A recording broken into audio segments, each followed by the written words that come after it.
Welcome back, everybody. Hope everyone is doing well. My name is Jason. I will be your host on this CFL talk show, Hussey's Huddle. In this video, I give my reactions to Week 15 of the 2021 CFL season. Only 1 week to go after this, and I'm really excited to talk about this today. But really quickly, before we get started, if you want to support the show, the best way to do it is by hitting the like button and subscribing to Hussey's Huddle for more CFL content just like this. I greatly appreciate it. And with that said, let's just get into Week 15, a very consequential week in the CFL season. A lot of stuff being settled in terms of the playoff positioning. We have all 6 teams set to go for the playoffs. It just all depends on who's going to host that game between Montreal and Hamilton in the East semifinal. But other than that, everything's all set after this week, and we're going to talk about that in this video. So let's just dive in with the first game, Hamilton and Toronto on Friday night. And this game was kind of a letdown unless you're an Argonauts fan. If you are a neutral fan tuning into this game, Hamilton had their chances early to really hit big plays early in this game. But Jeremiah Mazzoli, quarterback for the Hamilton Tiger Cats, it just looked like he was off right from the jump in this game. Missed Jalen Ackland for, it would have been about like an 80-yard touchdown. Just a clear overthrow way behind the defender in that play. And those were Hamilton's chances to stay in this game, and they just couldn't take advantage. And then Toronto was just very consistent throughout this game. Didn't take too many shots down the field in McLeod Bethel-Thompson, but they were consistent in terms of attempting to stay consistent with the running game, even though they didn't gain a whole lot of yards per carry. McLeod Bethel-Thompson was very sharp in terms of the short to intermediate passes, just kept the chains rolling, ultimately win the field position battle almost the entire game. And I think that was ultimately a huge factor in why Toronto was able to put together drives to put points on the board and win this game. And obviously this is just a huge letdown for the Tiger Cats. They lose the season series 3-1 against the Toronto Argonauts this season. And the first 2 losses were, you could argue that the Tiger Cats were still the better team in those 2 games, but in this game, it was clearly the Argonauts. The secondary for the Argonauts actually really impressed me in this game. I was really skeptical about this secondary the last few weeks of the season. Obviously, they played actually pretty well against Ottawa last week, but it was Ottawa, so we needed to see how they would follow that up. And a guy like Jalen Collins, who was a good addition from the NFL, a former second-round pick of the Atlanta Falcons, who actually started, fun fact, in the Super Bowl versus New England a few years back. And he had a great game in this one. Had a beautiful pass deflection down the field that could have resulted in a big play for Hamilton. Beautiful, just timed it perfectly. No pass interference. It was awesome. And then he had a one-handed interception, which, to be honest, I was watching the game with my brother, and it's like, he probably could have just put both hands up there and caught it, but, the one hand looks pretty good, too. He caught it regardless. So he had a great game for the Argonauts, and I thought that the Argonauts, they pushed the Tiger Cats around at the line of scrimmage later on in this game. I thought Hamilton's offensive line actually played pretty well for the first half of this game. Gave Mazzoli plenty of time to throw. It just, they were being pretty over-aggressive, I think, down the field. And they did have their opportunities to hit some of those plays, but I think Mazzoli just could never get in rhythm in this game. And that was a big reason why the Tiger Cats could not put points on the board and ultimately stay in this game, because this game was just a complete blowout, to be honest with you. It's even worse than the score would indicate if you looked at the final score. So, big win for the Argonauts. They lock up first place in the East. Congratulations to the Argos. Their best season, really, in terms of the regular season, in a long time. And you got to be really happy if you're an Argonauts fan. They are 6-0 at home this year. They play Edmonton on Tuesday. I don't know how many of their guys are actually going to play, considering it's short rest. It means nothing to the standings. So I think that they actually may go 6-1 at home. I think the Elks may win that game just because they'll be playing their backups there. But great season by the Argonauts, and they've wrapped up first place in Hamilton. They're still fighting to see if they can get home field advantage in that playoff game against Montreal. They have to beat Saskatchewan next week or hope Montreal loses to Ottawa, which is that's pretty wishful thinking there. So they really got to beat Saskatchewan next week, and we'll see if they can get it done. And then BC and Calgary, again, I think BC actually had their chances to win this game. I think they actually started off pretty well. They got Lucky Whitehead involved.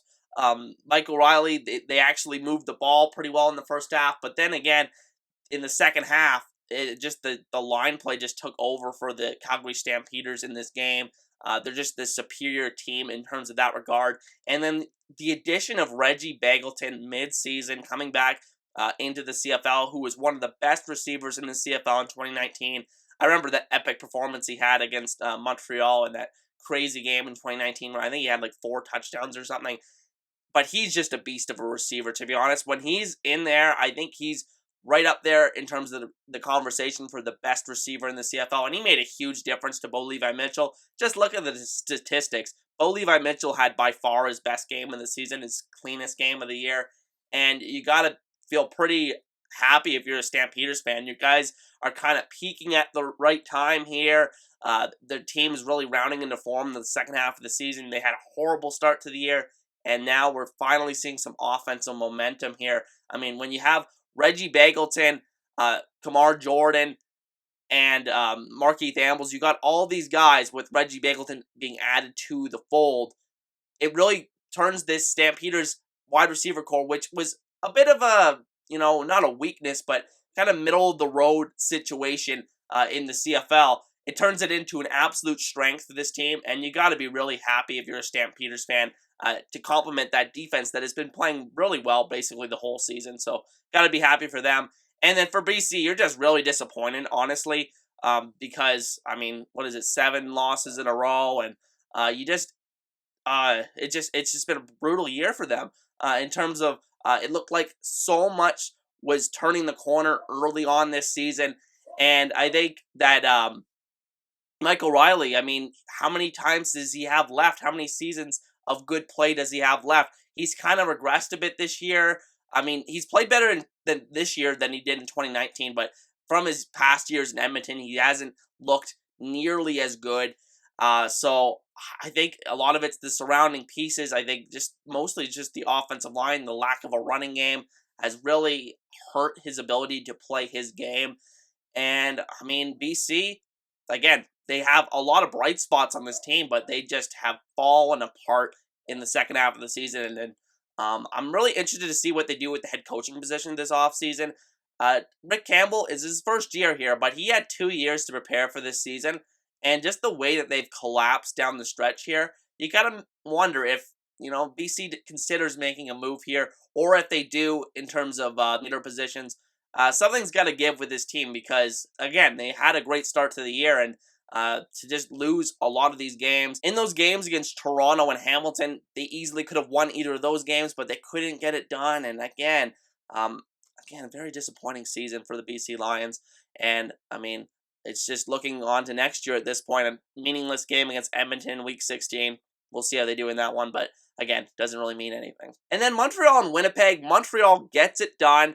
They keep their hopes alive for a home playoff game against Hamilton. I'm really excited for that playoff game, regardless of where it's going to be played. It's going to be a really interesting matchup. I'm still debating in my head, just going into that week, who I'm going to pick in that game. Because the Alouettes, they have a formula here. They have a great running back at William Stanback, and I just want to talk about him for a second because he has really taken the mantle from Andrew Harris as the best running back in the CFL, in my opinion.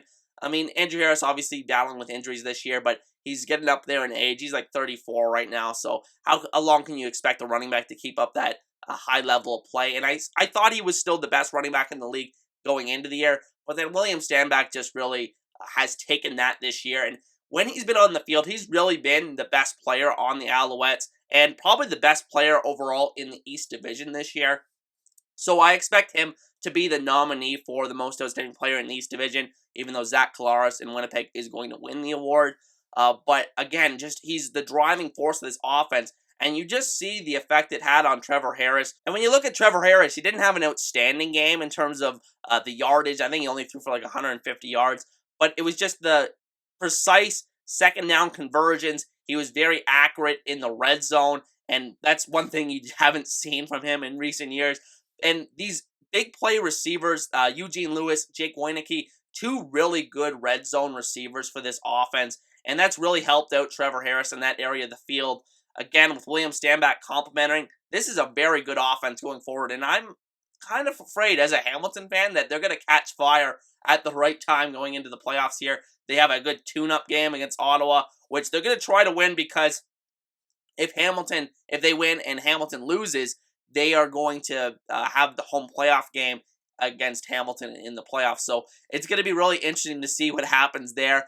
But again, like just a really impressive performance from the Montreal Alouettes, even though Winnipeg was resting a lot of their starters. And then for Winnipeg, Sean McGuire is just not it. I honestly, it's hard to judge a guy after his first start, but it was brutal in terms of the accuracy.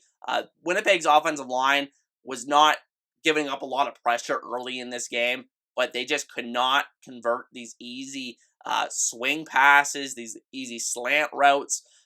He was missing left and right, missing low, missing high, and it was just a really disappointing performance from Sean McGuire, and really showcasing that Zach Collaros really is the MOP, MVP, whatever you want to call it, this year in the CFL. And again, not a lot to take away for Winnipeg. It's just building for the playoff game against whoever they're going to host in the West Final. And it's going to be really interesting to see how the playoffs shake out West and who Winnipeg's going to be facing in that game. Because I think they feel very confident against Saskatchewan.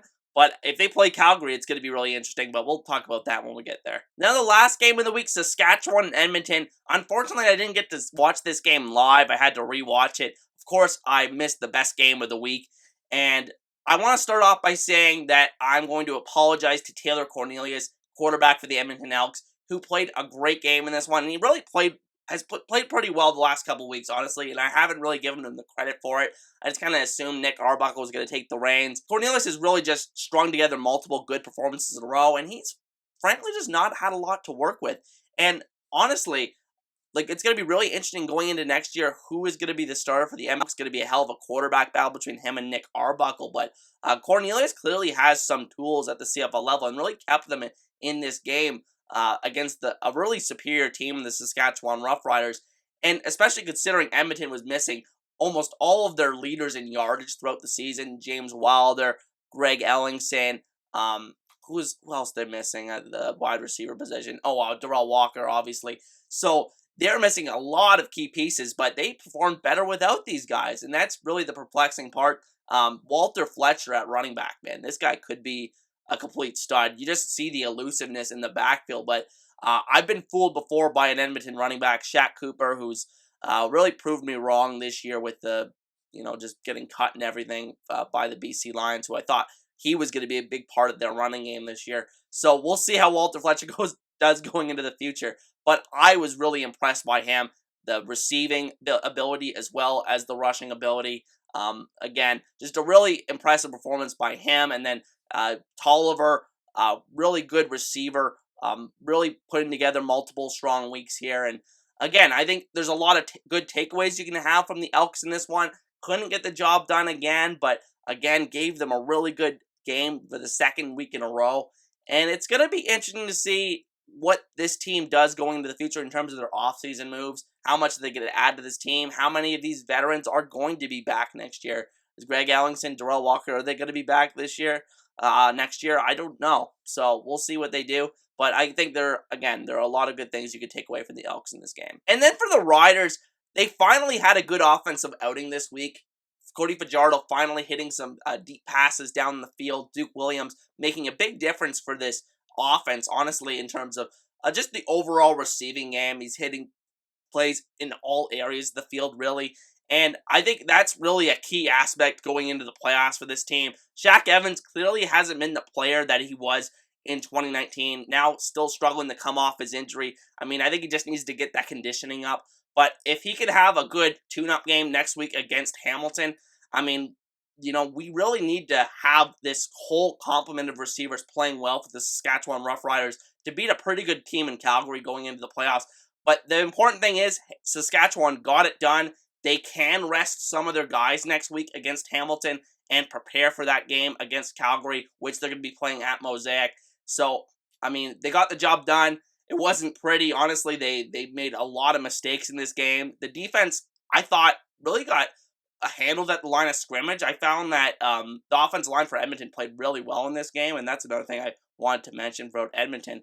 But Saskatchewan, again, playing really well, and we'll see how they do going into the playoffs here. Another meaningless game going into Week 16 against Hamilton, but we'll see what happens there. And with that said, those are going to be my reactions to Week 15 of the 2021 CFL season, and I want to thank each and every one of you for watching. Once again, my name is Jason. If you want to support the show, the best way to do it is by hitting the like button and subscribing to Hussey's Huddle for more CFL content just like this. I greatly appreciate it. And with that said, I'll see you guys next time.